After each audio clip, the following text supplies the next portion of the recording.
Ideal India TV, हर खबर बेफिक्र। Subscribe now. देश की सबसे बड़ी परिक्रमा करने के लिए रामनगरी अयोध्या से दो गुटों में 1000 से अधिक की संख्या में साधु संत मखौड़ा धाम रवाना हुए, जहां से सभी साधु संत एक साथ 84 कोसी परिक्रमा यात्रा को प्रारंभ करेंगे। ये यात्रा 23 दिन में 5 जनपद और 110 गाँव से होकर गुजरेगी। इस 84 कोसी परिक्रमा के लिए विश्व हिंदू परिषद के मुख्यालय कारसेवकपुरम से हनुमान मंडल के संयोजक में सैकड़ों की संख्या में साधु संतों को अयोध्या विधायक वेद प्रकाश गुप्ता ने संतों का स्वागत कर रवाना किया। वहीं दूसरा गुट धर्मार्थ सेवा संस्थान के द्वारा बड़ी संख्या में साधु संत भी भगवान के भजन कीर्तन करते हुए रवाना हुए। ये दो अलग अलग स्थानों से निकले हजारों की संख्या में संत भगवान श्री राम के जयकारे लगाते हुए मखौड़ा धाम के लिए रवाना हुए, जहां से कल सुबह सभी संत विधि विधान पूर्वक पूजन अर्चन के बाद इस यात्रा को प्रारंभ करेंगे। 23 दिन की इस यात्रा में 5 जनपद बस्ती, अम्बेडकर नगर, अयोध्या, बाराबंकी और गोंडा के लगभग 110 गाँव से होते हुए अयोध्या में समाप्त होगी। इसके बाद ये यात्रा सरयू तट पर एक दिन के विश्राम के पश्चात प्राचीन स्थली सीताकुंड पर इस यात्रा का समापन होगा। आइडियल इंडिया टीवी के लिए अयोध्या से मनोज यादव की रिपोर्ट। आज अयोध्या धाम से प्रभु श्री राम की इस नगरी से 84 कोसी परिक्रमा शुरू होने जा रही है और ये मखौड़ा धाम, जहाँ से मखौड़ा से ये स्टार्ट होगी प्रतिपदा पर। माननीय सुरेंद्र जी मेरे साथ हैं, जिन्होंने भी बताया। निश्चित रूप से 2014 में यशस्वी प्रधानमंत्री नरेंद्र मोदी जी के प्रधानमंत्री काल में शुरुआत होते ही अयोध्या का जो एक पौराणिक धार्मिक स्वरूप था, उसको पुनः वापस लाने का काम शुरू हुआ।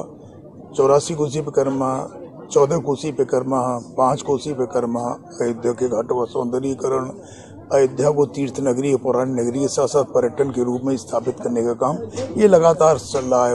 अभी हमारे यहाँ लगभग 500 रजिस्ट्रेशन हुआ है।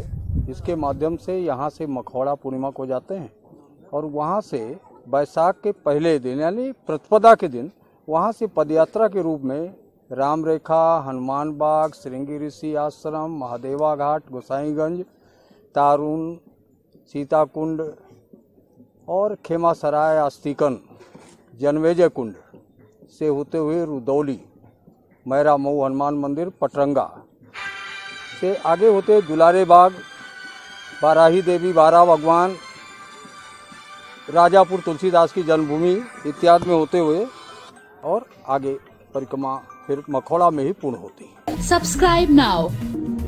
अप्रैल को अयोध्या कोतवाली के दर्शन नगर चौकी क्षेत्र के कुशमाहा गांव में 23 वर्षीय रवि पांडे की हत्या की गई थी। इस घटना के अगले दिन पुलिस ने मुख्य आरोपी को अयोध्या रेलवे स्टेशन के पास से गिरफ्तार किया था। घटना में शामिल दादा और पोते को भी पुलिस ने हत्या के आरोप में गिरफ्तार किया। मामले का खुलासा करते हुए एसपी सिटी विजयपाल सिंह ने बताया कि ये पूरी घटना मोबाइल चोरी को लेकर हुई। कुछ दिन पूर्व मृतक रवि पांडे का मोबाइल चोरी हुआ था और मृतक रवि ने अपने गांव के ही रहने वाले असलेंद्र सिंह उर्फ डब्बू सिंह पर मोबाइल चोरी का आरोप लगाया था। इसके बाद दोनों के बीच कहासुनी हुई और विवाद ज्यादा बढ़ गया, जिससे दोनों के परिवार के लोग भी आमने सामने आ गए। दोनों पक्षों के लोग लाठी और डंडों से एक दूसरे पर हमलावर हुए और आरोपी असलेंद्र सिंह में मृतक रवि पांडे के ऊपर लोहे की रॉड से हमला किया, जिससे रवि पांडे गंभीर रूप से घायल हो गया। गंभीर अवस्था में चिकित्सालय लाया गया, जहां पर डॉक्टरों ने उसे मृत घोषित कर दिया। एसपी सिटी विजयपाल सिंह ने बताया कि पूरे प्रकरण में आरोपी असलेंद्र सिंह के 75 वर्षीय बाबा अनंत सिंह का अहम योगदान है, जिसमें आरोपी को झगड़े के लिए उकसाया, जिसके बाद डब्बू सिंह ने मृतक रवि के ऊपर लोहे की रॉड से हमला किया। पुलिस ने आरोपी डब्बू सिंह और उसके बाबा अनंत सिंह को गिरफ्तार कर लिया है। आइडियल इंडिया टीवी के लिए अयोध्या से मनोज यादव की रिपोर्ट। दिनांक 17 अप्रैल को अयोध्या कोतवाली के अंतर्गत ग्राम कुशमाहा में सायंकाल रवि पांडे उर्फ उपेंद्र पांडे की हत्या की घटना हुई, जिसमें कोतवाली अयोध्या में अभियोग पंजीकृत हुआ था। और घटना का क्रम ये है कि रवि पांडे और आसलेंद्र उर्फ डब्बू और एक और तीनों लोग पास में इनका घर है और एक कमरे में बैठ करके खा पी रहे थे। उसी समय इसके बाद इनमें जो है रवि पांडे का मोबाइल गुम हो गया। उनका आरोप था कि आसलेंद्र उर्फ डब्बू सिंह ने इसको जो है चुरा लिया है, ले लिया है। और इसी आरोपों के संबंध में इनमें आपस में झगड़ा हुआ, विवाद हुआ, और जिसमें ये आनंद सिंह और उज्जवल सिंह भी वहाँ पर आए। और इसी घटनाक्रम और विवाद के बाद में जब रवि पांडे की जो है एक मोटे जो है ब्लंट ऑब्जेक्ट्स के द्वारा, डंडे के द्वारा पीट करके हत्या कर दी गई। Subscribe now. गोरखपुर जिले के गोरखनाथ मंदिर की सुरक्षा में तैनात सिपाहियों पर हमले के आरोपी अहमद मुर्तजा अब्बासी को मंगलवार को जिला अस्पताल में भर्ती कराया गया। आज उसके हाथ का ऑपरेशन किया गया। हमले के दौरान लोगों की पिटाई से उसका हाथ टूट गया था।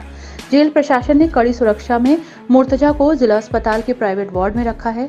फिजिशियन, डॉक्टर और हड्डी रोग विशेषज्ञ की निगरानी में उसका उपचार चल रहा है।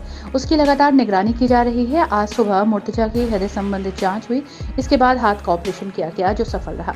आपको बता दें कि 16 अप्रैल को रिमांड खत्म होने के बाद मुर्तजा को जेल भेजा गया। 3 अप्रैल को मंदिर में सिपाहियों पर हमले के बाद आम लोगों की मदद से पुलिस ने उसे पकड़ा। इस दौरान उसके हाथ की हड्डी टूट गई। हाथ में प्लास्टर किया गया, लेकिन उसमें सुधार नहीं हुआ। वहीं लगातार वो दर्द की शिकायत कर रहा था। एक्सरे में पता चला कि उसकी हड्डी जुड़ नहीं रही है। इस पर डॉक्टर ने ऑपरेशन की सलाह दी और आज उसका जिला अस्पताल में डॉक्टरों के द्वारा सफल ऑपरेशन किया गया। आइडियल इंडिया टीवी के लिए गोरखपुर से सचिन शुक्ला की रिपोर्ट। मुर्तजा को कल जेल से लाया गया था क्योंकि उसके हाथ की हड्डियां टूटी थी, तो उसको ऑपरेशन के लिए एडवाइस करा गया था। तो कल सुबह लाया गया था जेल से। उसकी सारी जांचें हुई थी ऑपरेशन से संबंधित। शाम को जब रिपोर्ट आई है तब नॉर्मल थी, तो आज के लिए उसको प्लान करा गया था ऑपरेशन के लिए। आज सुबह 10 बजे के करीब ओटी में लिया गया है उसको। 1 से सवा घंटा उसका ऑपरेशन चला है। उसके बाएं हाथ की दोनों हड्डियां टूटी थी, जिसमें ऑपरेशन करके रॉड डाली गई है। Subscribe now.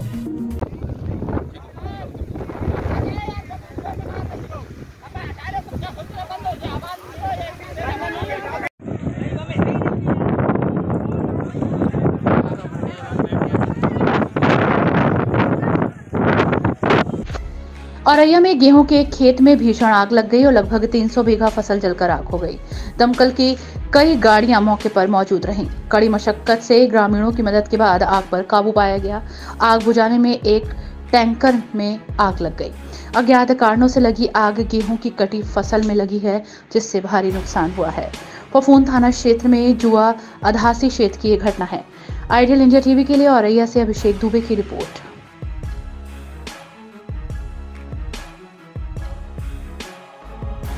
Subscribe now.